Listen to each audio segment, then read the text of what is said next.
ഒരാൾ 1000 സിനിമയിൽ അഭിനയിക്കുക എന്ന് പറയുന്നത് ഒരു ചെറിയ കാര്യമല്ല. എൻ്റെ അറിവിൽ ജഗതി ചേട്ടനുണ്ട്, സുകുമാരി ചേച്ചിയുണ്ട്, വളരെ കുറച്ച് ആർട്ടിസ്റ്റുകളാണ് 1000 സിനിമകൾ പൂർത്തിയാക്കുക. 1000 സിനിമ കഴിഞ്ഞിട്ടുള്ള ഒരാളാണ് പുന്നപ്ര അപ്പച്ചൻ ചേട്ടൻ. അതിനാദ്യം നിങ്ങളൊരു കൈയടി കൊടുക്കണം. ഉദയയുടെ എല്ലാ സിനിമയിലും ഉള്ള ഒരാൾ അല്ലേ അപ്പച്ചൻ ചേട്ടനെ പറ്റി എനിക്ക് അങ്ങനെ തപ്പി പറയാനുള്ള കഥകൾ ഞാൻ അന്വേഷിച്ചറിഞ്ഞ അറിവുകളേ ഉള്ളൂ. ഉദയയുടെ എല്ലാ സിനിമയിലും ഇല്ലേ? ഞാൻ 68 തുടങ്ങി ഉദയയിലെ പടങ്ങൾക്ക് തീരുന്നതും വരെ ആ എല്ലാ പടങ്ങളിലും ഉണ്ടായിരുന്നു. എല്ലാ പടത്തിലും ഉണ്ട്. നസീർ സാറിന്റെ കൂടെ Naseer sir, Sathyan sir, Kottarakkara Sreedharan Nair sir, അതുപോലെ തന്നെ ആ കാലഘട്ടത്തിലുണ്ടായിരുന്ന SP Pillai sir, മുതുകുളൻ Raghavan Pillai sir, എല്ലാവരുടെയും പടങ്ങളിലുണ്ട്. ഉണ്ട്. ഇതിനിടയിൽ ഞാൻ കേട്ടു ഹിന്ദി തമിഴിലൊക്കെ ഉണ്ട്. ഞാൻ ഹിന്ദി ചിത്രത്തില് ദിലീപ് കുമാറിന്റെ കൂടെ ദുനിയ എന്ന ഹിന്ദി ചിത്രത്തില് ഞാൻ അഭിനയിച്ചു. അതിന്റെ ഒരു വാർത്ത ദിലീപ് കുമാർ സാർ മരിച്ചപ്പോ പത്രങ്ങളിലെല്ലാം വന്നിരുന്നു. കാരണം ദിലീപ് കുമാറിനെ അറസ്റ്റ് ചെയ്ത പുന്നപ്ര അപ്പച്ചനെന്ന്. കാരണം ഞാൻ സബ് ഇൻസ്പെക്ടറും അദ്ദേഹം ആ പടത്തിലെ ഒരു കള്ളൻ കഥാപാത്രവുമായിരുന്നു. അത് എറണാകുളത്ത് വെച്ചായിരുന്നു ഷൂട്ടിങ്. അന്ന് അദ്ദേഹത്തിൽ നിന്ന് പടം എടുക്കാനുള്ള ഭാഗ്യം ഉണ്ടായി. അങ്ങനെ ഹിന്ദി പടത്തിൽ അതിലെ ഞാൻ പ്രൊഡക്ഷൻ മാനേജർ കൂടെ ആയിരുന്നു. അതുകൊണ്ട് ഒരു 13 ദിവസത്തെ വർക്കിന് എനിക്ക് കിട്ടിയ ഏറ്റവും വലിയ പ്രതിഫലം 1980 33,000 രൂപയായിരുന്നു. 33 രൂപ അടിച്ച കളിയല്ല. പിന്നെ തമിഴ് സുറ, വിജയുടെ അല്ലേ? വിജയുടെ സുറ. അതെ. തെലുങ്കിലും ഇല്ലേ? തെലുങ്കിലും ഉണ്ട്. അപ്പൊ ഡയാനയുടെ അടുത്ത് നിൽക്കുന്ന ആളാരാന്ന് ഡയാനയ്ക്ക് മനസ്സിലായല്ലോ. വേറെ ലെവലാണ് ഫൺസമ്മേളനം വന്നിരിക്കുന്നത്. വേറെ ലെവലാണ്. ദിലീപ് കുമാർ, വിജയ്, നസീർ സാറ്. ആദ്യത്തെ പടത്തിന്റെ പേരെന്തായിരുന്നു? ഉദയനന്റെ മകൻ. അതെ, സത്യൻ സാറിന്റെ കൂടെ ആയിരുന്നു ആദ്യത്തെ സീൻ. അപ്പോൾ ഈ സിനിമയിൽ അഭിനയിക്കുമെന്നുള്ള ആഗ്രഹം ചെറുപ്പത്തിലെ മുതൽ ഉണ്ടായിരുന്നു. പാലാട്ട് കോമൻ എന്ന ചിത്രത്തില് സത്യൻ സാറിന്റെ ആനപ്പുറത്തുള്ള വരവും ആ പാട്ടും. ചന്ദന പല്ലക്കിൽ വീട് കാണാൻ വന്ന ഗന്ധർവരാജകുമാര, ഓ അപ്സര രാജകുമാരി.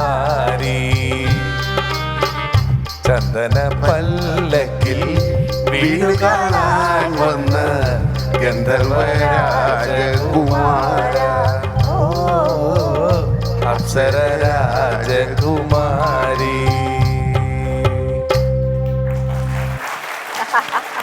ഈ പാട്ടും പഴയ ആനപ്പുറത്ത് വരുമ്പോൾ ആനയേക്കാൾ സൗന്ദര്യമായിരുന്നു സത്യൻ സാറിന്.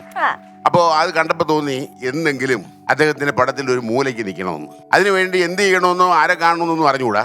ഷൂട്ടിംഗ് സ്ഥലത്തെല്ലാം ഓടിപ്പോവും. അവിടെ ചെന്നിട്ട് കാണാനൊന്നും പറ്റത്തില്ലല്ലോ. അങ്ങനെയാണ് ഒരിക്കൽ ഉദയനന്റെ മകന്റെ ഷൂട്ടിങ് നിങ്ങൾക്കെല്ലാം അറിയാവുന്ന പോലെ ആലപ്പുഴയ്ക്കടുത്ത് വണ്ടാനം കാവിനടുത്തുള്ള മെഡിക്കൽ കോളേജിനടുത്തുള്ള കടപ്പുറത്ത് വെച്ച് നടക്കും. ഞാൻ ഓടി അങ്ങോട്ട് ചെന്നു. പണ്ടത്തെ ഒരു സിനിമയിലൊരു സംഗതിയുണ്ട്, ഭരണിയിലാണെന്ന് പറഞ്ഞപ്പോൾ ശ്രീനിവാസൻ ചെന്ന് ഓടിച്ചെന്ന് കാണിക്കുന്ന ബഹളങ്ങളൊന്നും ഇല്ലെങ്കിലും ഞാൻ ഓടി അകത്തോട്ട് ചെന്ന ആ ഫോഴ്സിൽ തന്നെ എന്നെ ഒരാളുടെ ബെഡിലേക്ക് പിടിച്ച് തള്ളി. ഞാൻ ആ മുഖത്തോട്ട് നോക്കിയപ്പോൾ എൻ്റെ കൂടെ കോളേജിൽ പഠിച്ച എൻ്റെ സുഹൃത്ത് ഇബ്രാഹിം എന്ന് പറയുന്ന അവരാച്ചനായിരുന്നു. അവരാച്ചൻ തള്ളിയപ്പോൾ ഞാൻ പറഞ്ഞു, എന്താണ് നീ ഇവിടെ? ഞാൻ ഇതിൻ്റെ മാനേജറല്ലേ എന്ന് ചോദിച്ചു. അപ്പം ഞാൻ പറഞ്ഞു, നീ മാനേജറാണെങ്കിൽ എൻ്റെ കാര്യം നടക്കുമല്ലോ എന്ന് പറഞ്ഞു. നിന്റെ കാര്യം എന്തുവാ? ഈ മൂലയ്ക്ക് എവിടെയെങ്കിലും നിൽക്കണം. അതിന് പ്രശ്നമൊന്നുമില്ല, നീ രാവിലെ ഉദയ സ്റ്റുഡിയോയ്ക്ക് വന്നൊക്കെ പറഞ്ഞു. രാവിലെ ഉദയ സ്റ്റുഡിയോ ചെന്നപ്പോഴും അറിയുന്നത് അവർക്കൊന്നും കാണാൻ പറ്റത്തില്ല, കൂറുകായുണ്ട്, കുറേ അധികം നീക്കുകയാണ്. സത്യൻ സാർ എങ്ങനെ പുറത്തോട്ട് വരുമ്പോൾ ഒന്ന് കാണണമെന്ന് പറഞ്ഞ ആൾ കൂടി നിൽക്കുന്നു. അപ്പം ഞാൻ പറഞ്ഞു, അവരാച്ചൻ ഒരാളുണ്ട്, മാനേജരാണ്, പുന്നപ്രയത് അപ്പച്ചൻ വന്നിട്ടുണ്ടെന്ന് പറയാൻ പറഞ്ഞു. പോയ സ്പീഡിൽ തന്നെ കൂർക്ക വന്നിട്ട് പറഞ്ഞു, അപ്പച്ചനെ കയറ്റിവിടാൻ പറഞ്ഞിട്ടുണ്ട്. അപ്പോൾ ഉദയ സ്റ്റുഡിയോയിലെ പിഷാരടി സാറിന് അറിയാവുന്ന പോലെ ഓൾ ഇൻ ഓൾ ശാരംഗപാണി സാറാണ്. അപ്പോൾ ഈ ശാരംഗപാണി സാറിനെ മൂവി കൊണ്ടുവന്നിട്ട് അവരാച്ചൻ പറഞ്ഞു, എൻ്റെ ക്ലാസ്മേറ്റാണ്, ഇവൻ എന്തെങ്കിലും ഒരു വേഷം കൊടുക്കണമെന്ന് പറഞ്ഞു. ഉടനെ പറഞ്ഞു, വേഷം കൊടുക്കാം, ഒരു പടൻ്റെ വേഷമുണ്ട്, ഒരു കുടുംബിയും കുന്തം എടുത്ത് കൊടുക്കാൻ പറഞ്ഞു. അതിനിടയ്ക്ക് ഒരു വാക്ക് ശാരംഗപാണി സാർ പറഞ്ഞു, ഡയലോഗൊന്നും ഇല്ല കേട്ടോ എന്ന് പറഞ്ഞു. അപ്പം ഞാൻ മനസ്സിൽ പറഞ്ഞു, ആർക്ക് വേണം ഡയലോഗ്? കാരണം എവിടെങ്കിലും നിൽക്കണമെന്ന് പറഞ്ഞു വന്നാൽ എനിക്ക് ഡയലോഗിൻ്റെ ആവശ്യമില്ലല്ലോ. പക്ഷെ ഭാഗ്യത്തിന് സത്യൻ സാർ കാണുന്നത് വിജയശ്രീയുടെ ഡാൻസാണ്. അപ്പം അദ്ദേഹം ചോദിക്കുന്നു, ആരാണ് ഈ തരുണിമണി എന്ന്. അപ്പം അടുത്ത് നിൽക്കുന്ന മണവാളൻ ജോസഫാണ്. അപ്പോൾ മണവാളൻ ജോസഫിനെ അറിയാൻ മേല. അപ്പം എന്നോട് അടുത്ത് നിന്ന പടം ഞാനാണല്ലോ. എന്നോട് ചോദിച്ചു ആരാണ്. അപ്പം ഞാൻ പറയുന്ന ആദ്യത്തെ ഫസ്റ്റ് ഡയലോഗ് കാവിൽ ചാത്തോത്തെ കുങ്കിയമ്മയാണെന്ന്. ഇതാണ് മലയാള സിനിമയിലെ എൻ്റെ ആദ്യത്തെ ഡയലോഗ്. ഫസ്റ്റ് ടേക്കിൽ പിഷാരടി സാറെ ഓക്കെ ആയി. ഫസ്റ്റ് ടേക്കിൽ ഓക്കെ ആകാതെ 68 തൊട്ട് ഇന്ന് വരെ 1000 പടം പുന്നപ്ര അപ്പച്ചൻ ചേട്ടൻ ചെയ്യൂന്ന് വിചാരിക്കുന്നുണ്ടോ? അപ്പച്ചൻ ചേട്ടാ ചെയ്തതെല്ലാം ഗംഭീരമായോണ്ടല്ലേ ചെയ്ത് നിൽക്കുന്നത്. സന്തോഷം. ലാസ്റ്റ് ചെയ്ത പടം ഏതാ?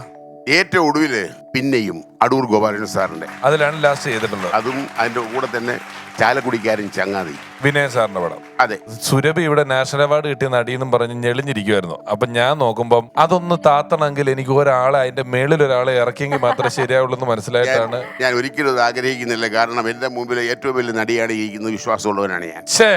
കളഞ്ഞില്ലേ, വലിയൊരു ഒരു സകലകലാ വല്ലഭയാണ്. Thank you. കാരണം ഒരുപാട് നടിമാരെയും നടന്മാരെയും ഒക്കെ കണ്ടിട്ടുള്ള ഒരാളാണ്. അപ്പോൾ അങ്ങയുടെ അടുത്ത് നിന്ന് അങ്ങനെ ഒരു വാക്ക് കേൾക്കുന്നത് എനിക്ക് ഭയങ്കര സന്തോഷമുള്ള ഒരു കാര്യമാണ്. അതിലേറെ സന്തോഷം എനിക്കുണ്ട്. അപ്പൊ ചേട്ടൻ തമാശ വേഷങ്ങളാണോ വില്ലനായിരുന്നോ ഏതായിരുന്നു കൂടുതലും വില്ലനാണ്. വില്ലനായിരുന്നു കൂടുതലും. കത്താളും മറ്റേ ഇരുമ്പുവാരെ കൊണ്ട് നടക്കുന്ന പാർട്ടിയാണ്. സിനിമയിൽ റേപ്പ് ഒക്കെ ചെയ്തിട്ടുണ്ട്, ഇല്ലെന്ന് പറയാൻ പറ്റത്തില്ല. അതിനുള്ള ഒരു ഭാഗ്യം എനിക്ക് ഉണ്ടായിട്ടുണ്ട്. പക്ഷേ ഗോവിന്ദൻകുട്ടിയെ പോലെയോ അല്ലെങ്കിൽ KP ഉമ്മസാറിനെ പോലെയോ TG രവിയെ പോലെയൊന്നും കൂടുതൽ നേരമൊന്നും പറ്റിയിട്ടില്ല.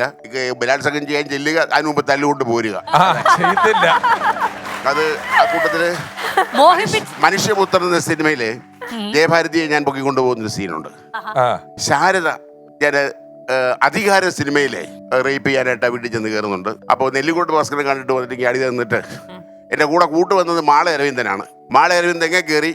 ആ ഷോട്ട് ഓക്കെ ആയതുകൊണ്ട് കുഴപ്പമില്ലായിരുന്നു. തെങ്ങൻ താഴോട്ട് വന്നത് നേരെ പറഞ്ഞ പോലെ കുരങ്ങ് താഴോട്ട് വരുന്നതൊക്കെ താഴോട്ട് വന്നു. അവസാനം ഹോസ്പിറ്റലിൽ അഡ്മിറ്റ് ചെയ്യേണ്ടി വന്നു. കാരണം എല്ലാ ഭാഗവും കീറിപ്പോയായിരുന്നു. തെങ്ങൻ കൈവിട്ടു പോയി താഴോട്ട് നേരെ. പാവം ഇന്ന് മരിച്ചെങ്കിൽ എന്നോട് വലിയ ഇഷ്ടമായിരുന്നു. ജഗദീഷ് ചേട്ടനും മാളയ്ക്കൊക്കെ ഭയങ്കര ഇഷ്ടമുണ്ടായിരുന്ന ഒരാളായിരുന്നു ഞാൻ.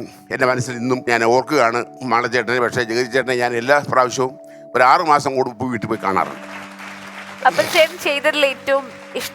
എനിക്ക് ഏറ്റവും ഇഷ്ടപ്പെട്ട സിനിമ എന്ന് പറയുന്നത്, നല്ല ഇഷ്ടപ്പെട്ടതല്ല, ഇച്ചിരി പബ്ലിസിറ്റി കൂടുതൽ കിട്ടിയ ഒരു പടം.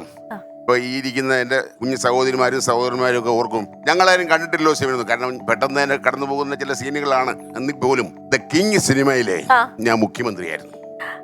അതായത് മമ്മൂട്ടിക്ക കളക്ടർ, തേവള്ളിപ്പറമ്പിൽ ജോസഫ് അലക്സും ആന്റണി അവതരിപ്പിച്ച മുഖ്യമന്ത്രിയാണ് ഞാൻ. നിങ്ങളുടെ മുമ്പിൽ നിൽക്കുന്ന ഒരു എക്സ് മുഖ്യമന്ത്രിയാണ്. രാഷ്ട്രീയത്തിലല്ല, സിനിമയിൽ. സിനിമാ മേഖല അല്ലാണ്ട് പിന്നെ വേറെ എന്താ ചെയ്യുന്നത്? ആദ്യകാലത്ത് എന്റെ അച്ഛന് സുഖമില്ല, റേഷൻ കടക്കാരനായിരുന്നു എന്റെ അച്ഛൻ. സർസിപിയുടെ കാലത്ത് അളന്നു കൊടുക്കുന്ന ഒരു കാലം ഉണ്ടായിരുന്നു, ചങ്ങഴി നാഴി എന്നൊക്കെ പറഞ്ഞു. അപ്പൊ അന്നത്തെ കാലം തുടങ്ങി റേഷൻ കട നടത്തിയപ്പോ അച്ഛന് സുഖമില്ലാതെ കുറച്ച് റേഷൻ കട നടത്തി. ഞാൻ കയറി ഇരുന്ന് കഴിഞ്ഞപ്പോൾ റേഷൻ കട പരിതാപകരമായി. കാരണം കിട്ടുന്ന കാശ് കൊണ്ട് ലാഭമാണെന്ന് വിചാരിച്ച് ചെലവഴിച്ചു. അടുത്ത പ്രാവശ്യം റേഷൻ എടുക്കാൻ കാശ് കടം മേടിക്കേണ്ടി വന്നു. ഉള്ള കാര്യം ഉള്ളവർ പറയും. അങ്ങനെ ആ മുഖ്യമന്ത്രിയുടെ കാര്യം ഇന്നും അതുപോലെ കേരള സ്റ്റേറ്റ് 1-ാം നമ്പർ കാരണത്ത് ഒരു സ്ഥലത്ത് ജയിക്കാതെ ഒരു മുഖ്യമന്ത്രിയായിട്ട് പറക്കാൻ ഭാഗ്യം ലഭിച്ചു. കരുണാകരൻ പോകുന്ന കണക്ക് സ്പീഡിൽ പോയ ഒരു പോക്കുണ്ട്. എൻ്റെ കാലിൻ്റെ നഖം തുടങ്ങി ഈ മുടി വരെ ത്രസിക്കുകയായിരുന്നു. കാരണം വേറെ ആരുമല്ല ഈ പോകുന്നത്, മനസ്സിലുണ്ട് കേരളത്തിന്റെ മുഖ്യമന്ത്രിയാണ്.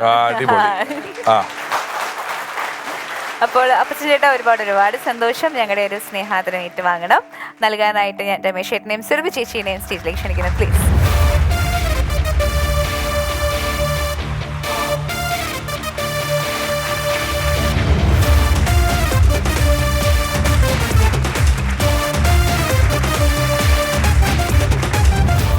ശ്രീ പുന്നപ്ര അപ്പച്ചൻ ചേട്ടൻ. വൺസ് അപ്പോൺ എ ടൈമിന്റെ ഇതുപോലെ ഒരു സെഗ്മെന്റ്, ഒരു എക്സലൻസ് അവാർഡ് സെഗ്മെന്റ് നമ്മൾ തുടങ്ങിയപ്പോൾ പല എപ്പിസോഡുകളിലും പറഞ്ഞ പോലെ ഒരു വശം മുഴുവൻ പുതിയ പ്രതിഭകൾ, ഒരുപക്ഷെ അവരാദ്യമായി ക്യാമറയെ അഭിമുഖീകരിക്കുന്നതും ആദ്യമായി ഒരു വേദിയിൽ നിൽക്കുന്നതും ആദ്യമായി അവരുടെ കലാപ്രകടനം കാഴ്ചവെക്കുന്നതുമെല്ലാം ഈ വേദിയിലാകുമ്പോൾ തന്നെ അതേ എപ്പിസോഡുകളിൽ വലിയ അനുഭവ സമ്പത്തുള്ളവരുടെ സാന്നിധ്യം എന്ന് പറയുന്നത് അവർക്കും കൂടി ഒരു പ്രചോദനമാവുകയാണ്. അവിടെയാണ് പുന്നപ്ര അപ്പച്ചൻ ചേട്ടനെ പോലെ ഒരാൾ 1000 സിനിമകളിൽ അഭിനയിച്ച, ഇപ്പോൾ ഇവിടെ പറഞ്ഞതുപോലെ 3-4 ഭാഷകളിൽ അഭിനയിച്ച, എത്രയോ കഥാപാത്രങ്ങൾക്ക് ജീവൻ കൊടുത്ത ഒരു കൊതിയാണ്. സിനിമയിലൂടെ അല്ലെങ്കിൽ ഒരു വലിയ എസ്റ്റാബ്ലിഷ്ഡ് ആക്ടർ എന്നുള്ള നിലയിലൊന്നും പോകാതെ പുന്നപ്ര അപ്പച്ചൻ ചേട്ടൻ അദ്ദേഹത്തിൻ്റെതായ ഒരു സ്ഥാനം സിനിമയിലുണ്ടാക്കി. സ്ഥാനത്തോടൊപ്പം അദ്ദേഹം ഉണ്ടാക്കിയ മറ്റൊന്ന്, അദ്ദേഹത്തെ ഒരിക്കൽ പരിചയപ്പെട്ട ആളുകൾ വീണ്ടും വീണ്ടും ഓർക്കുന്ന, അദ്ദേഹത്തെ എപ്പോഴും ഇഷ്ടപ്പെടുന്ന ഒരു നല്ല സൗഹൃദ കൂട്ടായ്മയാണ് അദ്ദേഹം ഈ സിനിമാ മേഖലയിൽ ഉണ്ടാക്കിയിട്ടുള്ളത്. അദ്ദേഹത്തിൻ്റെ സാന്നിധ്യം നമുക്കൊരു വലിയ അനുഗ്രഹമായി കാണുന്നു. 1000 സിനിമകൾ പൂർത്തിയാക്കിയ, ഉദയയുടെ ഒരുപാട് ചിത്രങ്ങളിൽ അഭിനയിച്ചിട്ടുള്ള അപ്പച്ചൻ ചേട്ടനെ വൺസ് അപ്പോൺ എ ടൈം ഈ അവസരത്തിൽ ആദരിക്കുന്നു. അത് ഏറ്റുവാങ്ങണം.